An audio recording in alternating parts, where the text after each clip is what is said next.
ಶ್ರೀರಂಗಪಟ್ಟಣ ಪುರಸಭೆ ಅಧಿಕಾರದ ಗದ್ದುಗೆ ಕಾಂಗ್ರೆಸ್ ವಶ. ಶ್ರೀರಂಗಪಟ್ಟಣ ಪುರಸಭೆ ಅಧಿಕಾರದ ಗದ್ದುಗೆ ಕಾಂಗ್ರೆಸ್ ವಶವಾಗಿದ್ದು, ಅಧ್ಯಕ್ಷರಾಗಿ 8ನೇ ವಾರ್ಡ್ನ ಯಶೋದಮ್ಮ, ಉಪಾಧ್ಯಕ್ಷರಾಗಿ 11ನೇ ವಾರ್ಡ್ನ ಎಂಎಲ್ ದಿನೇಶ್ ಅವಿರೋಧವಾಗಿ ಆಯ್ಕೆಗೊಂಡು ಅಧಿಕಾರದ ಚುಕ್ಕಾಣಿ ಹಿಡಿದರು. ಶ್ರೀರಂಗಪಟ್ಟಣ ತಾಲೂಕು ತಹಸೀಲ್ದಾರ್ ಪರಶುರಾಮ ಸತ್ತಿಗೇರಿ ನೇತೃತ್ವದಲ್ಲಿ ಇಂದು ನಡೆದ ಚುನಾವಣೆಯಲ್ಲಿ ಯಶೋದಮ್ಮ ಹಾಗೂ ಎಂಎಲ್ ದಿನೇಶ್ ಷರತ್ತು ಪಡಿಸಿ ಬೇರೊಬ್ಬರು ನಾಮಪತ್ರ ಸಲ್ಲಿಸದ ಕಾರಣ ಇವರ ಆಯ್ಕೆಯನ್ನ ಚುನಾವಣಾಧಿಕಾರಿಗಳು ಅಧಿಕೃತವಾಗಿ ಘೋಷಿಸಿದರು.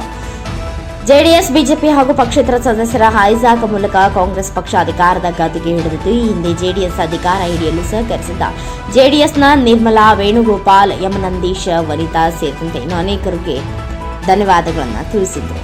ಇದೇ ಸಂದರ್ಭದಲ್ಲಿ ಶ್ರೀರಂಗಪಟ್ಟಣ ವಿಧಾನಸಭಾ ಕ್ಷೇತ್ರದ ಶಾಸಕ ಹಾಗೂ ಜೆಸ್ಕಾಂ ಅಧ್ಯಕ್ಷರಾದ ರಮೇಶ್ ಬಾಬು, ಬಂಡಿ ಸಿದ್ದೇಗೌಡ, ಶ್ರೀರಂಗಪಟ್ಟಣ ತಾಲೂಕಾ ತಹಸೀಲ್ದಾರ್ ಪರಶುರಾಮ್ ಸತ್ತಿಗೇರಿ, ಶ್ರೀರಂಗಪಟ್ಟಣ ಪುರಸಭೆ ಮುಖ್ಯಾಧಿಕಾರಿ M Rajanna, town police sub inspector Prakash, ಪುರಸಭೆ ಅಧಿಕಾರಿಗಳು, ಕಾಂಗ್ರೆಸ್ ಪಕ್ಷದ ಮುಖಂಡರು, ಕಾರ್ಯಕರ್ತರು ಉಪಸ್ಥಿತರಿದ್ದರು. ಟಿಎಸ್ ಶಶಿಕಾಂತ್, ಎನ್ಕೆಎಸ್ ಟಿವಿ4 ನ್ಯೂಸ್, ಮೈಸೂರು.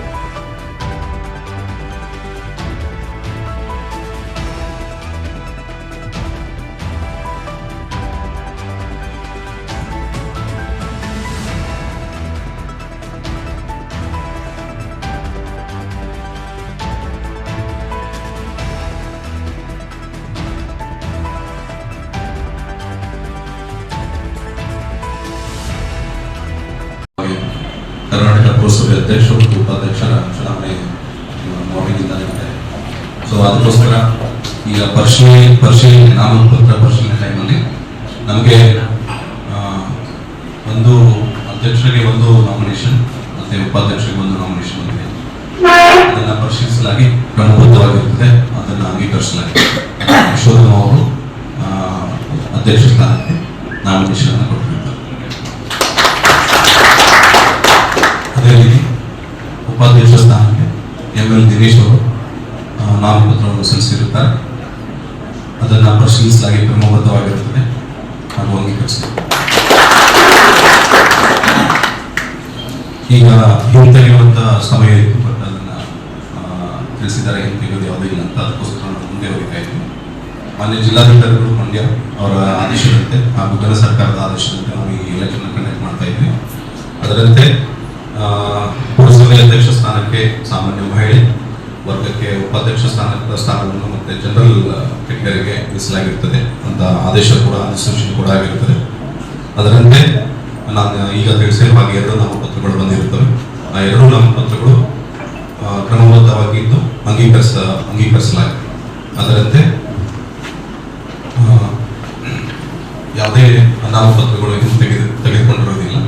ಕಾರಣ ಅಧ್ಯಕ್ಷ ಸ್ಥಾನಕ್ಕೆ ಶ್ರೀಮತಿ ಯಶೋಧಮ್ಮ ಅವರು ಒಬ್ಬರಿಂದ ಮಾತ್ರ ನಾಮಪತ್ರ ಸ್ವೀಕೃತವಾಗಿದ್ದರಿಂದ ಶ್ರೀಮತಿ ಯಶೋಧಮ್ಮ ಅಧ್ಯಕ್ಷ ಸ್ಥಾನಕ್ಕೆ ಅವಿರೋಧವಾಗಿ ಆಯ್ಕೆಯಾಗಿರುತ್ತಾರೆ.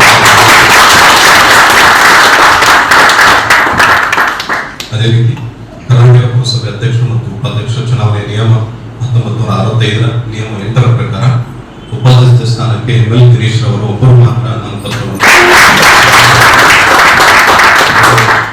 ಅವಿರೋಧವಾಗಿ ಆಗಿರುತ್ತಾರೆ ಎಂದು ಘೋಷಿಸಲಾಗಿದೆ. ಅದೇ ರೀತಿ ಮಾನ್ಯ ಉಚ್ಚ ನ್ಯಾಯಾಲಯ WP 222265 ಹಾಗೂ 12024 ಮತ್ತು 220924 ಪ್ರಕರಣಗಳು ನಿಮಗೆಲ್ಲ ಗೊತ್ತಿರವಾಗಿತ್ತು. ಅದರಂತೆ ಏನಾದರೂ ಅಪೀಲ್ ಮತ್ತೆ ರಿಟ್ ಅಪೀಲ್ ಅಥವಾ ಪುನಃ ಪರಿಶೀಲನೆ ಇದು ಏನಾದರೂ ಹೋದರೆ ಮುಂದೆ ನ್ಯಾಯಾಲಯವು ಏನು ನೀವು ಆದೇಶವನ್ನು ನೀಡುತ್ತೆ ಅದಕ್ಕೆ ಬದ್ಧರಾಗಿರುತ್ತೇವೆ ಎಂದು ಷರತ್ತಿಗೊಳಪಟ್ಟಿದೆ ಅಂತ ತಮಗೆಲ್ಲರೂ ಈ ಮೂಲಕ ತಿಳಿಸಲಾಗಿದೆ. ಸೊ ಆಯ್ಕೆಯಾದ ಅಧ್ಯಕ್ಷ ಮತ್ತು ಉಪಾಧ್ಯಕ್ಷ ಇಬ್ಬರಿಗೂ ಕೂಡ ಅಭಿನಂದನೆ ತಿಳಿಸುತ್ತಾ ಈ ಸಭೆ